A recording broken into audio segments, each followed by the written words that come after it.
Morning, children. Sorry, good evening, children. Eighth English. இது என்ன topic பார்க்க போறோம்னா யூனிட் 2ல supplementary part. A hunter turned naturalist. இல்லையா? ஹாபி அப்படிங்கிற போயம் பார்த்தோம்ல லாஸ்ட் கிளாஸ். அதுல ஏதாவது உங்களுக்கு சந்தேகம் இருக்காப்பா?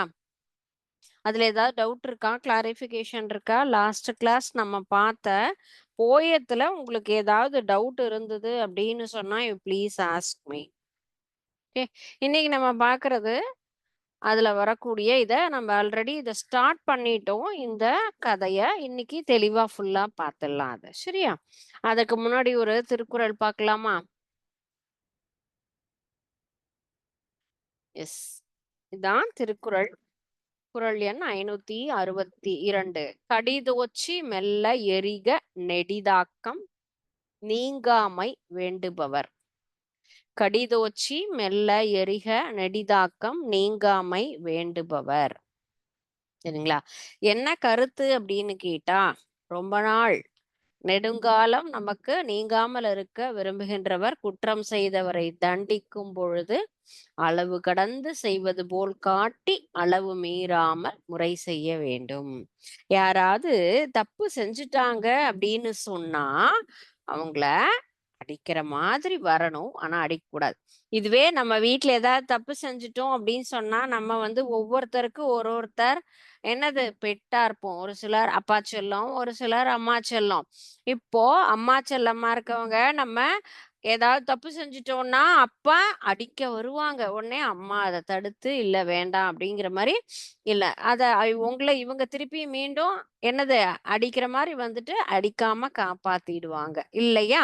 அந்த மாதிரி நம்ம எவர் ஒருவர் தப்பு செஞ்சாலும் தவறு செஞ்சாலும் குற்றம் புரிந்தாலும் அவர்களை தண்டிப்பது போல் நாம் சொல்லிட்டு, ஆனால் தண்டிக்காமல் அந்த குற்றத்தை அவர்கள் உணரச் செய்தலே நல்ல ஒரு விஷயம் அப்படிங்கிறது தான் இந்த குறளினுடைய கருத்து.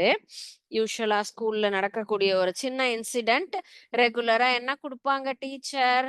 8 பீரியட்ல ஒரு 6 பீரியடாவது சப்ஜெக்ட் இருக்கும். மீதி 2 பீரியட் தான் வேற ஏதாவது வரும் இல்லையா? சப்ஜெக்ட் எல்லாம் எல்லாரும் அவங்கவுங்க வருவாங்க, பாடம் நடத்துவாங்க, ஹோம்ஒர்க் கொடுத்துட்டு போயிடுவாங்க இல்லையா? ஹோம்ஒர்க் இது எதை படிச்சுன்னுவாங்க, இதை எழுதிட்டு வாங்க, இந்த வாய்ப்பாடை எழுது, இந்த கிராமர் போட்டு வாங்க, சயின்ஸை படம் வரைஞ்சிட்டு வாங்க. ஒவ்வொரு டீச்சர் அவங்கவுங்க சப்ஜெக்ட்ல ரிலேட்டடா ஹோம்ஒர்க் கொடுப்பாங்க இல்லையா? அத மார்னிங் வந்ததும் அவங்கவுங்களுடைய செஷன்ல ஒரு 5 to 10 minutes the teacher will correct the homework. அவங்க சரியா பண்ணிருக்காங்களா பண்ணலையா அப்படின்னு சொல்லி அந்தந்த ஆசிரியர் அதை என்ன பண்ணுவாங்க, வெரிஃபை பண்ணுவாங்க. அதே போலதான் அந்த வகுப்புல என்ன பண்ணிருக்காங்க, ஃபர்ஸ்ட் பீரியட் டீச்சர் வந்தாங்க, எல்லா மாணவர்களும் ஹோம்ஒர்க் செஞ்சுட்டீங்களா, வீட்டு பாடம்லாம் செஞ்சு முடிச்சிட்டீங்களா அப்படின்னு கேக்குறாங்க. செஞ்சுட்டோம் சார் அப்படின்னு சொல்லி எல்லாரும் லைன்ல கொண்டு வாங்கன்றாங்க. ஓகே, ரோல் நம்பர்ல லைனா என்ன பண்றாங்க, அழகா எல்லா ஸ்டூடெண்ட்ஸும் கொண்டு போறாங்க. எல்லாருமே எல்லா விஷயமும் பர்ஃபெக்டா செய்ய மாட்டோம். ஏதோ ஒரு சில காரணங்கள், தவிர்க்க முடியாத காரணங்கள், நம்ம பிசிக்கலா நம்மளால முடியாம இருக்கலாம், தவிர்க்க முடியாம அந்த குழந்தைங்க அவங்க வீட்ல ஏதாவது ஒரு ஃபங்க்ஷன் வெளியில போகணும் அப்படிங்கிற மாதிரி போயிருக்கலாம். அந்த மாதிரி என்னைக்கோ ஒரு நாள் எல்லாருக்கும் நடக்கக்கூடிய விஷயம். அது போல 50 மாணவர்கள் இருக்கக்கூடிய வகுப்புல குறைஞ்சபட்சம் ஒரு 5-6 பேர் செய்யாம இருப்பாங்க. அன்னைக்கும் அந்த மாதிரிதான் 5-6 பேர் என்ன பண்ணல, ஹோம்ஒர்க் பண்ணல. சோ அவங்களுக்குலாம் எப்படி இருக்கு, ரொம்ப பயமா இருக்கு. ஐயோ சார் கேட்க மாட்டாருன்னு நினைச்சோம்ப்பா, வந்ததுமே கேட்டுட்டாரே, போச்சு இன்னைக்கு எல்லாருக்கும் சரியான தண்டனை உண்டு, எல்லார் முன்னாடியும் ரொம்ப ஃபீல் பண்ண போறோம் அப்படின்னு சொல்லி அந்த அந்த அந்த ஒரு 5-6 குழந்தைங்க ரொம்ப ஃபீல் பண்ணி நின்னுட்டே இருக்காங்க. உடனே எல்லார் நோட்டையும் சரி பார்த்துட்டு இந்த 5-6 மாணவர்களை பார்த்து கேக்குறாங்க, ஏன் நீங்கள்லாம் செய்யல அப்படின்னு. ஒருத்தர் ஒரு ரீசன் சொல்றாங்க. அதுல ஒரு சில குழந்தைங்க ஜெனுவினான ரீசனும் இருக்கும், லேம் எக்ஸ்கியூஸும் இருக்கும் இல்லையா? சோ அவங்க எல்லாத்தையுமே காது கொடுத்து அந்த ஆசிரியர் அவங்களுடைய என்னென்ன ரீசன் சொல்றாங்கன்னு கேட்டுட்டு, வாங்க உங்களுக்கு இன்னைக்கு இருக்கு பாரு அப்படின்னு சொன்னதுமே எல்லாருக்கும் அப்படியே அழுகையா வந்துருச்சு. போ. ஒரு சில ஆசிரியர் என்ன பண்ணுவாங்க, அடிப்பாங்க அல்லது வேற ஏதாவது பனிஷ்மெண்ட் தருவாங்க. அந்த மாரி செய்வாங்க இல்லையா? ஸோ ஏதோ பெருசா நமக்கு கிடைக்க போகுது அப்படின்னு சொல்லி எல்லாரும் ஃபீல் பண்றாங்க. ஆனா உடனே கிட்டக்க வந்துட்டு, "என்னென்ன ஹோம்வொர்க் குடுத்தேன் சொல்லுங்க" அப்படிங்கிறாரு. உடனே அவங்க என்னென்ன ஹோம்வொர்க் குடுத்தாங்க ஆசிரியர் அப்படிங்கிறத அந்த எல்லா குழந்தைங்களுமே ஒப்பிக்கிறாங்க. "சரி, ஓகே. போனா போது. நீங்க இந்த தடவ இந்த ஹோம்வொர்க்க 3 டைம்ஸ் எழுதிட்டு வந்துருங்க. இவங்கெல்லாம் இன்னைக்கு ஒரு முறை செய்ததை நீங்கள் நாளை 3 முறை செஞ்சுருங்க. பிளஸ் இன்னைக்கு குடுக்குற ஹோம்வொர்க்கையும் செஞ்சுட்டு வரணும்." அப்படிங்கிற மாரி சொல்லிட்டாங்க. சோ அவர் ஃபர்ஸ்ட் சொன்னது எப்படி இருந்தது? ஏதோ பெரிய பனிஷ்மென்ட் கிடைக்க போதுங்கிற ஒரு ஃபியர்னஸ் இருந்தது. ஆனா அப்புறமா அந்த மாணவர்களை என்ன பண்றாங்க, சரி உடனே அவங்க ரியலைஸ் பண்றாங்க இல்லையா? அடடா! பண்ணிட்டு வந்திருக்கலாமே அப்படின்னு அவங்க ஃபீல் பண்ணும்பொழுது, அவங்கள தன்னைத்தானே திருத்திக் கொள்ள முயற்சி அவங்க எடுத்துட்டாங்க இல்லையா? அதனால உடனே ஆசிரியர், "சரி நாளைக்கு இம்போசிஷன். நீங்க இத 3 தடவ எழுதிட்டு வந்துருங்க" அப்படின்னு சொன்னதும், they are so happy. Okay, அப்பாடா நல்ல வேளை நம்ம இன்னைக்கு போனதும் எழுதிறணும். இனிமே இந்த மாரி செய்யவே கூடாது. அப்படின்னு அவங்களே ஒரு ரெசல்யூஷன் எடுத்துக்கிறாங்க. சரிங்களா? சோ இப்படிதான் யார் ஒருத்தர் தண்டனை குடுத்தாலும் குடுக்குற மாரி குடுத்துட்டு, அதுக்கப்புறம் அதிலிருந்து வேண்டான்னு ரிலாக்சேஷன் குடுக்கும் பொழுது, அந்த மாணவர்கள் நிச்சயமாக தன்னுடைய தவறை திருத்திப்பாங்க. நீங்க மாணவர்களா இருக்கும்பொழுது அந்த மாரி செய்யலாம். நீங்க பெரியவங்களானதுக்கு அப்புறமும் அடுத்தவர்கள் செய்யக்கூடிய தவறுகளை சுட்டிக்காட்டி திருத்துவதற்கு முயற்சி செய்யணுமே தவிர, தண்டிப்பது நம்முடைய கடமை அல்ல. அது யாரா இருந்தாலும் சரிதான். சரிங்களா? உங்க ஃப்ரெண்ட்ஸுக்குள்ளாரையே ப்ராப்ளம்னா கூட அத இதே மாதிரி நம்ம திருத்த செய்யலாமே தவிர, தேவையில்லாம யாருடைய மனசையும் நோகடிச்சு நம்ப வருத்தப்படக்கூடாது. அவன் தப்பா ஏதாவது செஞ்சுட்டா கூட, "என்னடா போடா! இனிமே இந்த மாரி செய்யாத" அப்படின்னு சொல்லிட்டா, அவன் அந்த வாரம் பூரா நீ செஞ்சத நெனச்சு ரொம்ப ஃபீல் பண்ணுவான். நம்ம ஃப்ரெண்டுக்கு இந்த மாரி செஞ்சுட்டோமே செஞ்சுட்டோமே பாவம். அவன் நம்மள ஒண்ணுமே சொல்லல பாரு. பெருந்தன்மையா விட்டுட்டான் பாரு." அப்படிங்கிறத வாழ்நாள் முழுவதும் அவன் உன்ன யோசிச்சுட்டே இருப்பாங்க. நீங்க சொன்னத. நீங்க ஏதாவது உன் ஃப்ரெண்ட் ஒரு தப்பு செஞ்சுட்டான்னா, அவன அடிச்சு நவுத்திட்டீங்கன்னா, அந்த அடி என்பது இன்னும் கொஞ்சம் வன்மைய தான் நமக்கு ஜாஸ்தி ஆக்குமே தவிர, தவற திருத்திக்க மாட்டாங்க. நல்ல விஷயங்களுக்கு கொண்டு மாட்டாங்க. சரிங்களா? அது எல்லா வயதினருக்குமே நமக்கு ஏற்றுக்கொள்ளக்கூடிய ஒரு கருத்து தான். சரியா? ஓகே. லெசனுக்கு வரலாம். A hunter turned naturalist. யார் எழுதினாங்க இல்ல? எஸ். யார் இந்த கதையுடைய hero? Yes. Jim Corbett. Jim Corbett அப்படிங்கிற ஒரு பிரிட்டிஷ் இததான் இதுல என்ன பண்றாங்க? இவர் ஹீரோ ஜிம் கார்பெட். யாரு? என்னென்ன கேட்டகரி இருக்காங்க? Photographer, hunter, tracker, naturalist and writer. இந்த எல்லா பணிகளையுமே அழகா செய்யக்கூடியவர் தான் இந்த ஜிம் கார்பெட் அப்படிங்கிறவங்க. அவருடைய முழு நேம் எட்வர்ட் ஜிம் கார்பெட் அப்படின்னு சொல்லக்கூடியவர் பிரிட்டிஷ். அதுல நமக்கு வைல்ட் லைஃப் போட்டோகிராஃபர், வனவிலங்கு புகைப்படலார் எடுக்கக்கூடிய ஒரு கலைஞர், வேட்டைக்காரர். விலங்குகளினுடைய தடம் அறிந்து அது எங்கெங்க என்னென்ன போயிருக்கு அப்படிங்கிறத அழகா அவர் ஃபைண்ட் அவுட் பண்ணக்கூடியவர் தான் இந்த ஜிம் கார்பெட் அப்படிங்கிறவங்க. ஃபர்ஸ்ட் பேராகிராஃப் ஆல்ரெடி நம்ம சொல்லிட்டோம் இல்லையா? இதுதான் அவர் இந்தியால பல மனிதர்களை வேட்டையாடக்கூடிய புலி, சிறுத்தை எல்லாத்தையுமே என்ன பண்ணியிருக்காங்க? பார்த்திருக்காங்க. அத அவர் போட்டோ எடுத்த எக்ஸ்பீரியன்ஸும் இருக்கு. So Corbett always preferred a hunt alone on foot. அவர் எப்பொழுதுமே தனியா போய் தான் அவர் வேட்டையாட விரும்பக்கூடியவர். He often hunted with robin.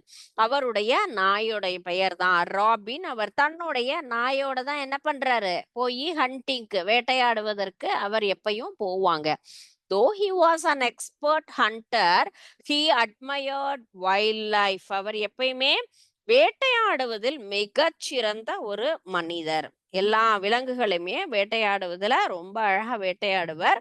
அல்லது வேடிக்கைக்காகவும் சரி அவர் வேட்டையாடுது அப்படிங்கிறது. ஆனா அவர் தேவையே இல்லாம எதையுமே துன்புறுத்த மாட்டாங்க.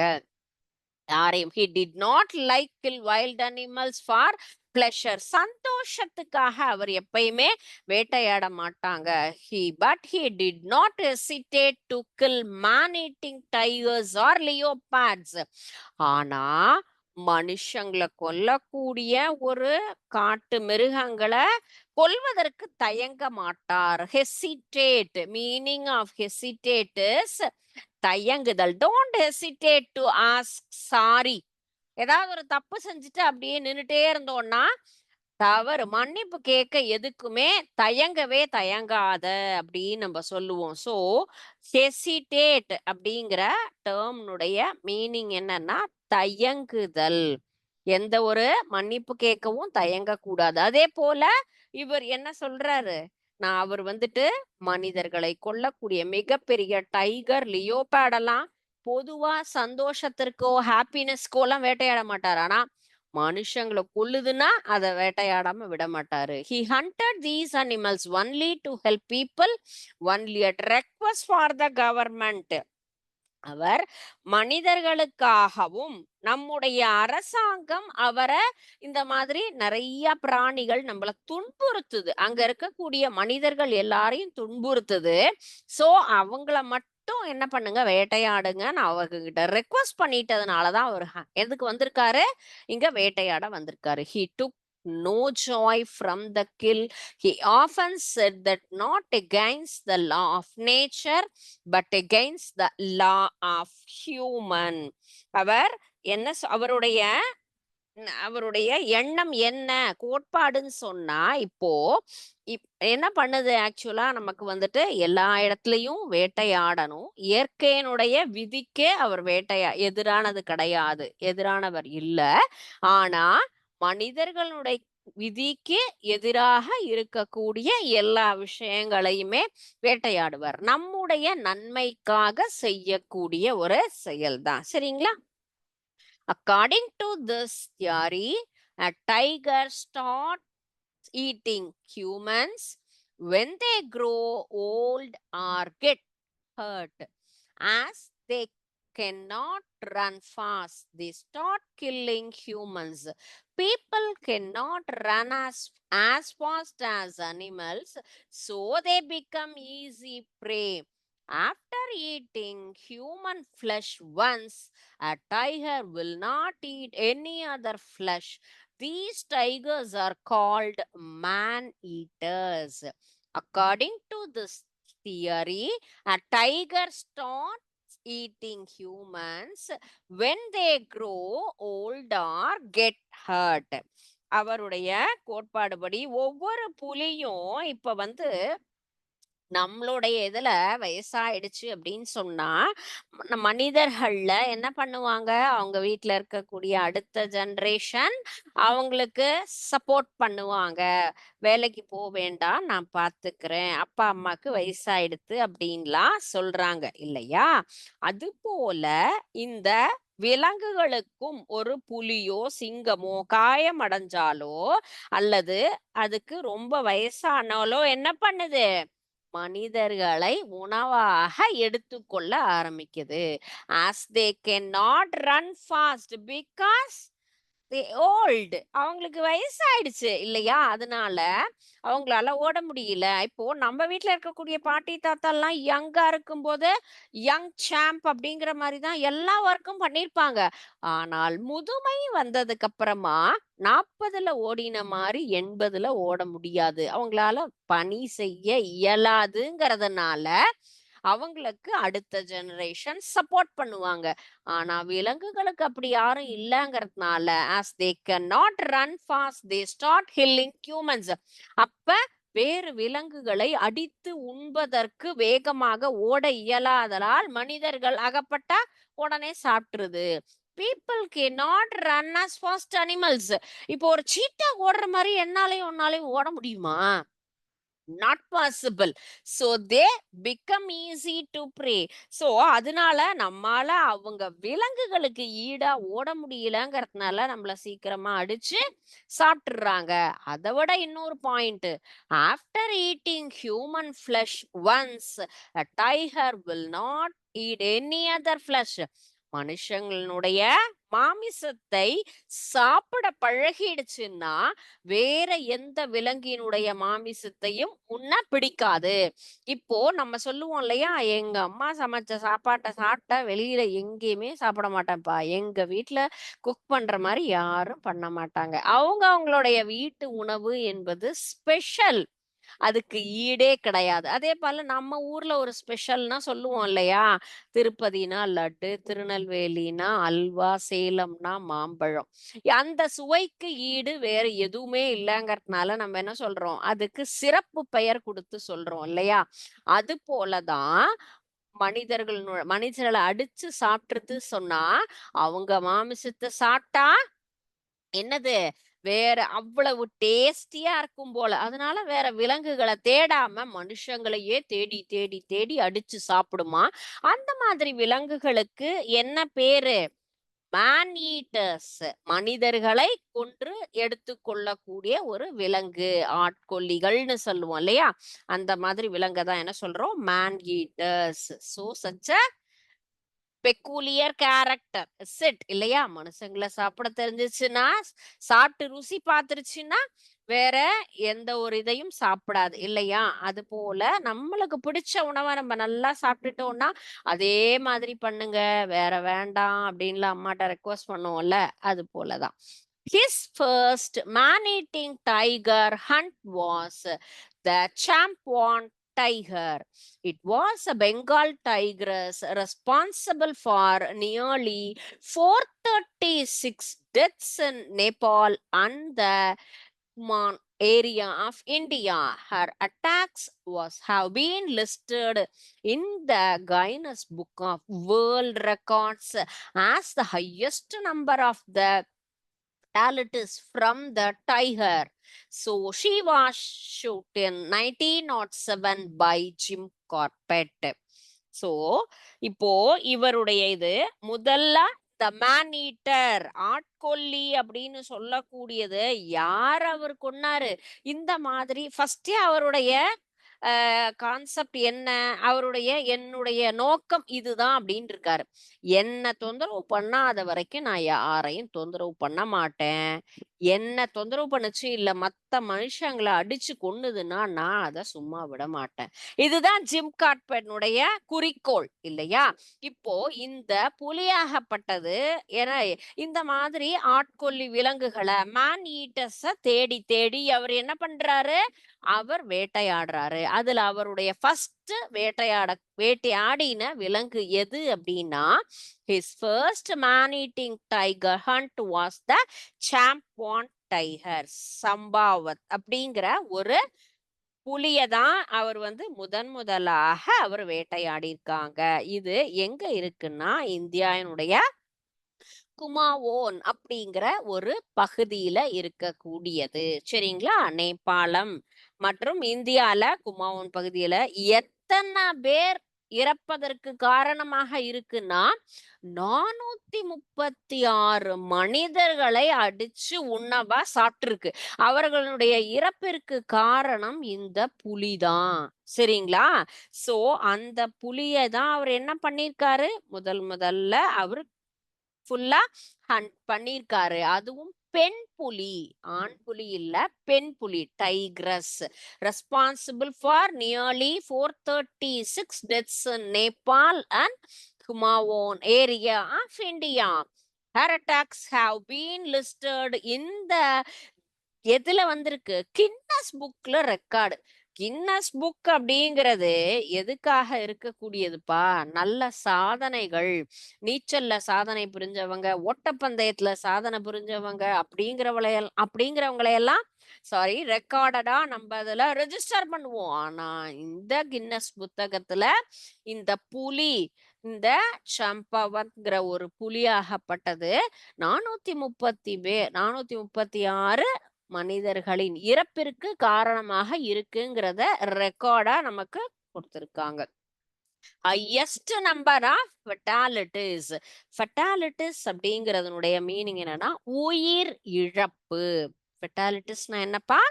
உயிர் இழப்புகள் அப்படிங்கிறது. ஸோ இந்த நமக்கு ஸ்பெசிஃபிக்கா கொடுத்திருக்கக்கூடிய இந்த ரெட்ல இருக்கக்கூடிய டேர்ம்க்கு எல்லாம் நம்ம என்ன பண்ணணும், மீனிங்க பக்கத்துல கூட எழுதி வச்சுக்கலாம். It will be useful because it is new word for you.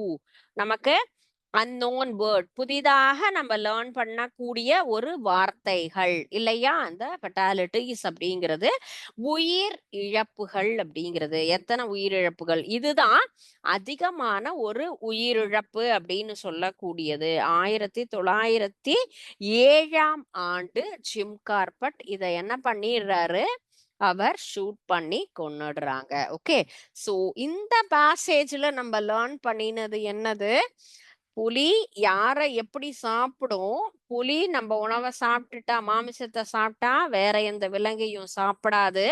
அவங்களுடைய சிறப்பு பெயர் மேன் ஈட்டர்ஸ் அப்படிங்கிறது இந்த பேராகிராஃபினுடைய meaning. Next paragraph, Jim Corbett அவர்களுடைய முதல் வேட்டையாடப்பட்ட விலங்கினை பற்றிய தகவல், அவர்களுடைய அந்த விலங்கினுடைய பெயர் என்ன, எந்த நாட்டுல எத்தனை பேர் அது சாகடிச்சிருக்கு, எந்த புக்ல ரெக்கார்டா இருந்திருக்கு, அவர் எந்த ஆண்டு அதை வேட்டையாடினார் அப்படிங்கிறது தான் இந்த பேராகிராஃபினுடைய மீனிங். ஓகே, புரிஞ்சுதா? நெக்ஸ்ட் பேராகிராஃப் மூவ் ஆகலாமா? Yes. The tigress began her attacks in a Rupal village in western Nepal, Himalayas.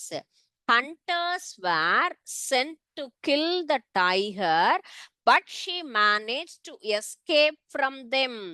The Nepalese army, after failing to capture or kill the tiger, drove her across the border into India. So இது வரைக்கும் ஒரு 3 சென்டென்ஸா பார்க்கலாம். The tigers began her attacks in Rupal village in West Nepal. அந்த புலியாகப்பட்டது west நேபாள்னா என்னது, west மேற்கு நேபாளத்துல இமயமலையில இருக்கக்கூடிய ரூபால் அப்படிங்கிற ஒரு கிராமம், ரூபால் வில்லேஜ்ல தான் என்ன பண்றாங்க, அந்த புலி என்பது தன்னுடைய தாக்குதலை ஆரம்பிச்சிருக்கு. அப்ப அத கொல்வதற்கு வேட்டைக்காரர், இப்போ ஒரு பிளேஸ்ல, இப்ப நம்ம ஊர்ல டெய்லி நியூஸ் எல்லாம் பார்க்கலாம் இல்லையா, மலை பிரதேசங்களில் யானை நமக்கு என்னாச்சு, இந்த கிராமத்துக்குள்ள வந்துச்சு, இத்தனை வயலை நாசம் பண்ணுச்சு, இத்தனை பேரை அடிச்சிடுச்சு அப்படின்லாம் என்ன பண்ணுவாங்க, நியூஸ்ல ரெகுலரா நம்மளே இப்ப டே டு டே நியூஸ்ல பார்த்தோம்னு சொன்னா போடுறாங்க, பார்த்திருக்கீங்களா? சோ உடனடியாக அங்க இருக்கக்கூடிய ஃபாரஸ்ட் டிபார்ட்மெண்ட், வனத்துறை ஆகப்பட்டது, அந்த அலுவலர்கள் அந்த யானையை பிடிச்சு என்ன பண்ணுவாங்க, அதனுடைய இடத்திற்கு அனுப்பிடுவாங்க. இல்ல அதை பாதுகாப்பா வச்சிருப்பாங்க. கொஞ்சம் மதம் பிடிச்ச யானைன்னா மனுஷங்களை கொன்னுடும் அப்படிங்கறதுனால அதை கேர்ஃபுல்லா ப்ராப்பரான கைடோட நம்ம அவங்கள மெயின்டைன் பண்றாங்க இல்லையா? அது போலதான் இந்த புலி எல்லாரையும் சாகடிக்க ஆரம்பிச்சதும் அங்க என்ன பண்றாங்க, அங்க இருக்கக்கூடிய அரசாங்கமாகப்பட்டவர்கள் புலியை கொல்வதற்காக, வேட்டையாடுவதற்கு அனுப்பினாங்க. ஆனா அவங்க கிட்ட இருந்தெல்லாம் அவங்க என்ன ஆயிட்டாங்க, எஸ்கேப் ஆயிட்டாங்க. But she manage to escape from the government peoples. யார் அவங்கள ரெஸ்கியூக்காக, அவங்கள கேப்சர் பண்றதுக்கு, வேட்டையாடுவதற்கு அனுப்பினாங்களோ அவங்க கிட்ட இருந்து என்ன பண்ணிட்டு தப்பிச்சிருச்சு. ஆனா அவங்க கிட்ட இருந்து தப்பிச்சது அவங்களால புலிய பிடிக்கவோ கொல்லவோ முடியல.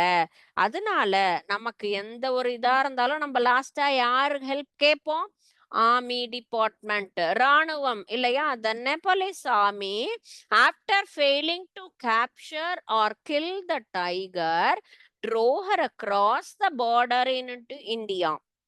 அத நேபாள ராணுவம் அப்போ என்ன பண்ணுச்சு, உடனே அவங்க நாட்டுல இருந்து நம்ம நாட்டுக்கு விரட்டிடுச்சு, இந்தியாவுக்கு. டே என்னால பிடிக்க முடியல, எப்படியாவது இது விரட்டி அடுத்த நாட்டுக்கு அனுப்பிச்சு விட்டுருங்கடா, நம்ம தப்பிச்சிடலாம் அப்படின்னு சொல்லிட்டு என்ன பண்ணுச்சு, நேபாள ராணுவம் நம்ம நாட்டுக்கு அனுப்பிட்டாங்க.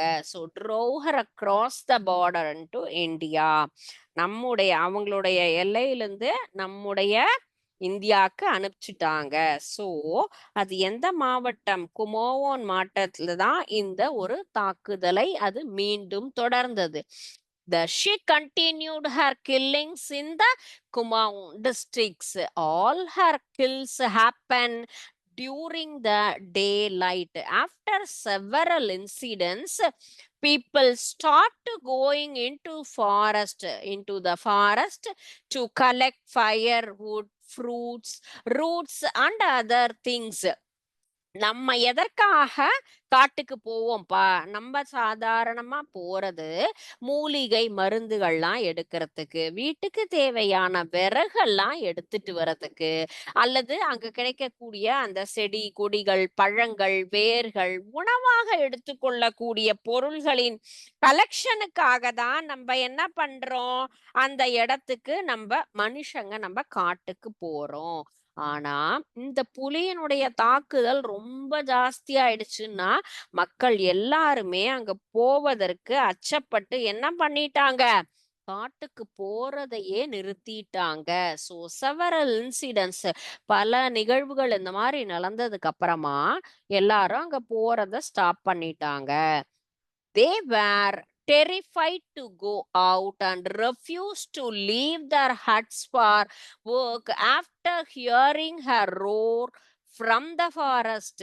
The British government requested Jim Carpet to help the villagers. He agreed to hunt down the man-eater. அந்த பெண் புலியை எந்த மாதிரியான ஒரு சம்பவத்திற்கு அப்புறமா அவர் வேட்டையாடினாரு அப்படிங்கிறதுக்கு உண்டான டீடைல்ஸ் தான் இந்த பேசேஜ்ல நம்ம லேர்ன் பண்றது. ஃபர்ஸ்ட் நேபாளத்துல இருந்தது, அங்க நிறைய பேருக்கு தொந்தரவு கொடுத்தது. அதுக்கப்புறமா அங்கிருந்து விரட்டப்பட்டதுக்கு அப்புறம் நம்ம நாட்டினுடைய எல்லைக்கு விரட்டப்பட்டு அதுக்கப்புறமா என்ன பண்ணுச்சு? இந்த குமாவோன் டிஸ்ட்ரிக்ட்ல அதனுடைய வேட்டையை தொடர்ந்ததுக்கு அப்புறமா மக்கள் எல்லாரும் அங்க போகிறதையே தவிர்த்துட்டாங்க. வெளியே செல்ல போகிறதுக்கே பயந்துட்டாங்க. ஏன்னா எல்லாரையுமே அடிச்சு சாப்பிடுது இல்லையா? They were terrified to go out and refused to leave their huts for work after hearing roar. ஒவ்வொரு விலங்கினுடைய ஒலிகள் அப்படிங்கிறதுல டைகர் அப்படின்னு உருமறது, புலி உருமறதுக்கு என்ன சொல்லுவோம்? ரோரிங், ரோர் அப்படின்னு சொல்லுவோம். புலி உருமுற சத்தத்தை கேட்டு பயந்துட்டு அவங்களுடைய வாழ்விடம், இருப்பிடத்திலிருந்து வெளியே வரவே பயந்துட்டாங்க. த பிரிட்டிஷ் கவர்மெண்ட் இதுக்கப்புறம் தான் இந்த ஆங்கில நாடு, பிரிட்டிஷ் அரசாங்கம் என்ன பண்ணிருக்காங்க? இந்த ஜிம் கார்பெட்டை, இந்த புலியை எப்படியாவது சாகடிச்சு எங்க மக்களினுடைய வாழ்வை காப்பாத்துங்க அப்படின்னு சொல்லி ரெக்வஸ்ட் பண்ணி கேட்டாங்க. British government requested to Jim Corbett to help the villages. British அரசாங்கம் கிராம மக்களுக்கு என்ன பண்றாங்க? எப்படியாவது ஹெல்ப் பண்ணுங்க அப்படின்னு சொல்லி உதவி கேட்டு இந்த மேன் ஈட்டரை சாகடிங்க அப்படின்னு அவங்க கிட்ட ரெக்வஸ்ட் பண்ணி கேட்டிருக்காங்க. Okay, next paragraph. ஸோ இப்போ இன்னைக்கு பார்த்த இந்த 3 பேராகிராஃப்ல உங்களுக்கு ஏதாவது டவுட்ஸ் இருக்கா students? Have you all understand this? புரிஞ்சுதா? இந்த ஃபர்ஸ்ட் பேசேஜ் நம்ம லாஸ்ட் செஷன் லேர்ன் பண்ணினோம். ஒன்ஸ் அகெயின் இன்னைக்கும் அதை நம்ம ரீகால் பண்ணினோம். அடுத்தது இதுல அக்கார்டிங் டு திஸ் தியரி இந்த பேராகிராஃப்ல இருந்து நம்ம இந்த பேசேஜ் வரைக்குமே ஃபுல்லா கம்ப்ளீட் பண்ணியிருக்கோம். இது வரைக்கும் உங்களுக்கு ஏதாவது டவுட் இருந்தது அப்படின்னு சொன்னா, இல்ல எனக்கு இந்த கதை புரியல டீச்சர் அப்படின்னு சொன்னாலும் நீங்க திருப்பியும் கேட்கலாம். பிகாஸ் இந்த நெக்ஸ்ட் பேசேஜ் தொடர்ச்சியா நம்ம பார்க்கலாம். இது டீடைல்டா இருக்கு இல்லையா? ஸோ நெக்ஸ்ட் செஷன் நான் இதை ஸ்டார்ட் பண்றேன். உங்களுக்கு இப்போ இதுல ஏதாவது டவுட் இருக்கா? இதுல என்னென்ன ஹார்ட் வேர்டு இருக்கு அப்படிங்கிறத நீங்க அண்டர்லைன் பண்ணிக்கலாம்.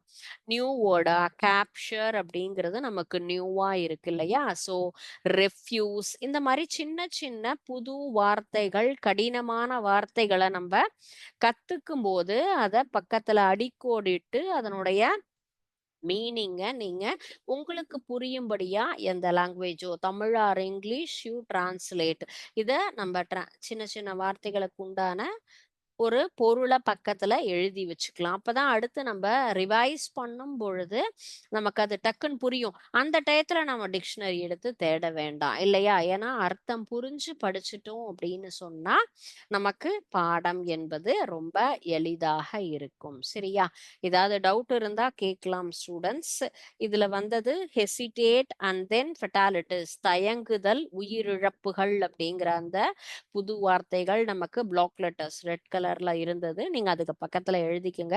மீதி புது வார்த்தைகள் வந்ததுனாலும் நீங்களா அண்டர்லைன் பண்ணிட்டு ஃபர்ஸ்ட் இன்னைக்கே டிக்ஷனரியை ரெஃபர் பண்ணி நீங்க பக்கத்துல எழுதிக்கலாம், அல்லது நம்ம நடத்தும் போதும் அதுல அண்டர்லைன் பண்ணி வச்சுக்கலாம். ஓகே, டவுட் இருக்காமா? ஓகே, நீங்க மீண்டும் இதை படிச்சுட்டு வாங்க. இதனுடைய கண்டினியூவேஷன் நெக்ஸ்ட் கிளாஸ் நம்ம ஃபாலோ பண்ணலாம். Okay, thank you students. வாழ்க பாரதம், வெல்க தமிழகம்.